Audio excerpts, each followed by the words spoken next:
Hi guys, this is me, Raketerang Betchay, nagsasabing walang imposible sa taong madiskarte. For today's ganap nga mga mi, tara samahan niyo kung gumala magpaka-reporter pala. May malupitang lakad nga pala tayo mga mi kasi nga kailangan nating malaman ang buong istorya kung paano nga niya nakuha.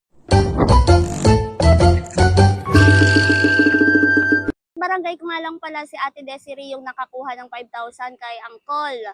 So ngayon nga pala ay nag-doubt tayo na peke nga pala yung ni Uncle. So ngayon pupuntahan natin si Ate Desiree at i-interviewin natin siya kung paano niya nakuha o na-claim yung 5,000 at kung paano na din niya nahanap yung bato na maliit na yon sa dami-dami ng bato dito sa Ampere, di ba mga mi? Napaka-imposibleng mahanap pero nahanap nila.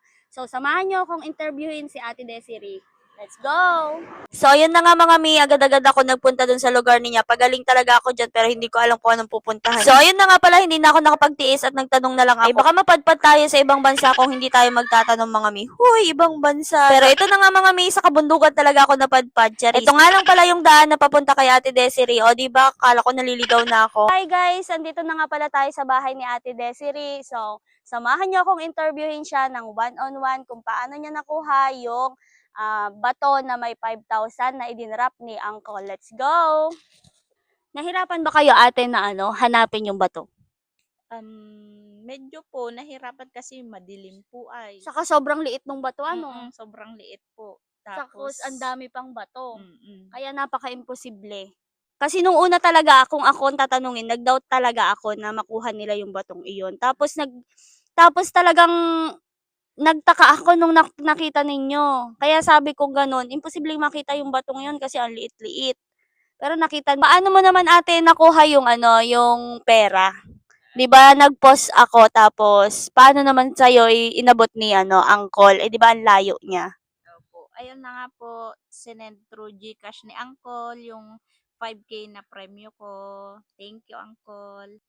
Saan mo gagamitin ate yung yung 5,000 na binigay ni Uncle? Yan na nga ang balak nila kay pandagdag daw sa gagawing puhunan para sa biik. Mag-aalaga po kasi kami ng biik. Yun na yan dito. Yung ganda ng Opo. lugar ninyo, Pangdagdag puhunan nga daw po. Nga po, Uncle, thank you po. Thank you po sa money drop challenge nyo at sila kay nakahanap.